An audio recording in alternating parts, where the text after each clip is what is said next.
This video is going to be discussing Jasper Jones and one of the elements that you can use in a response when talking about it. So this video is going to be about the metaphor of Superman and Batman within Jasper Jones, specifically relating to Charlie and Jeffrey Lou.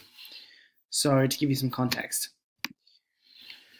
Jeffrey and Charlie in Chapter 2 discuss which superhero is best, Superman or Batman. This takes place the next day after finding Laura Wishart's body and drowning it in the river with Jasper. Jeffrey believes that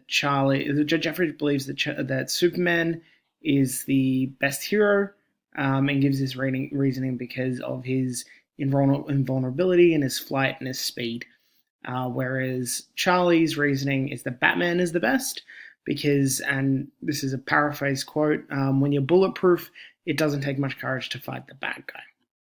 So this scene is really, it's really fun, and it is quite childish and quite simple, but contrasted to where it is in terms of the story, it's really quite significant, because not too long ago, and in Charlie's perspective, a couple of hours ago, he had just found a dead body. And here he is the next morning, and his life has actually just gone back to normal. And he's gone from, this really intense situation to just being a normal kid, and having to deal with that while still maintaining his life. Kind of like the superheroes that he's talking about. So for the characters, they've specifically chosen Batman and Superman for these characters to argue about because they are very like those two characters, and their similarities and their differences are very much like that. So Jeffrey is Superman. He chose Superman because he is Superman. Superman is an alien who is bulletproof, but he has a very clear weakness, and he does his great feats out in the open. And in the Superman narrative, Clark Kent is him hiding, but Superman is him being his true self. So for Jeffrey, this is actually very much his narrative as well. He's an alien, so he is a Vietnamese migrant around the time of the Vietnam War. So that is in rural Australia as alien as you can get.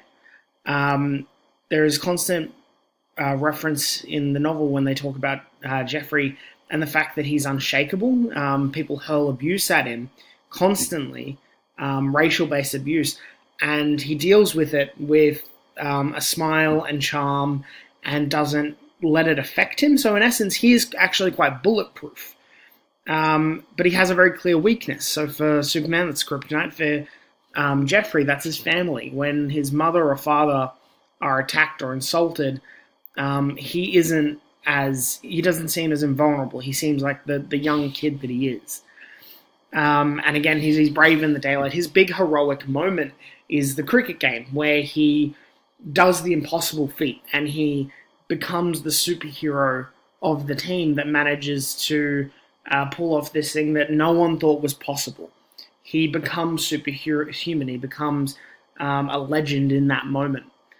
And he does it without hiding, and he does it without any fear because he knows he can do it, which is a lot of the which is the reason why he chooses Superman, because he admires that.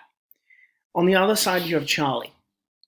Charlie chose Batman because his ability to do things that were brave in spite of his fear, which is Charlie's narrative. He's a detective. His bravery happens at night, and he actually has a much darker worldview. Throughout this novel, Charlie is consistently trying to figure out who killed Laura Wishart. That's the mystery that runs throughout the novel, and it propels his rite of passage. And most of this detective work happens when he sneaks out at night. And in that first instance, when he sneaks out with Jasper, he makes the note that this is possibly the biggest act of rebellion that he's ever done. and he does that consistently throughout the novel. He sneaks out multiple times to see Jasper. He sneaks off to speak to Laura. He disobeys his mother. And most of this happens in the nighttime, and that's when he's actually his bravest, when he's operating under that shadow where people aren't watching him. And throughout the novel, his worldview changes because of Laura and what that opened up to him. Because Laura's death triggered that relationship with Jasper that made him think about the world differently, because he started seeing things the way that Jasper saw them. He started seeing how terrible people can be to each other. He can see, and because of his association with Jeffrey, and as well as Jasper, he started seeing how racist the world is. And so, much like Batman has that darker worldview where he doesn't trust people and he sees bad things in people, Charlie's starting to do that as well. So, for both of them, these characters fit their narrative. And so, when they're discussing it, you actually get that layer of they've chosen characters that they want to emulate, and they've chose characters that resonate within them. And us as a reader can look at that and think, yeah, no, that makes sense. That Charlie, who is constantly questioning the world around him, is constantly trying to figure out the world and figure out who these people are that he's around and figure why people are doing things, would choose Batman, who is constantly questioning and is the consummate detective, as opposed to Jeffrey, who is outwardly brave and outwardly unshakable. So that analogy between the two of them, that metaphor between them, really highlights who they are as characters, and as well as their relationship. Because although they are friends, they definitely attack the world in different ways. And so when we look at the rites of passage, we can see that metaphor of Superman and Batman connected to the development of the characters, Charlie and Jeffrey. Charlie's moment of his rite of passage where he starts to become more accepted was that open act of heroicism.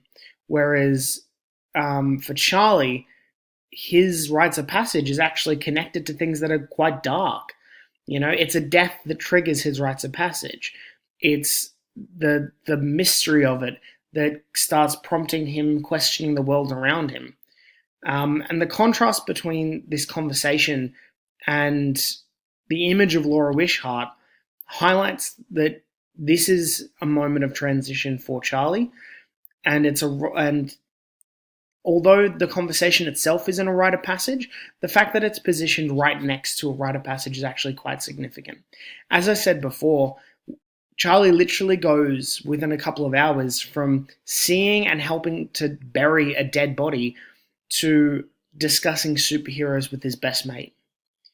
So the significance of that timing of that conversation, as well as the significance of what it means to the character, means that we can see that the effect of that rite of passage is starting to have on him, and the fact that what he becomes by the end of it, this person who is more confident, who starts to question the world around him, is based on the worldview that he started to develop as a child pre the transition.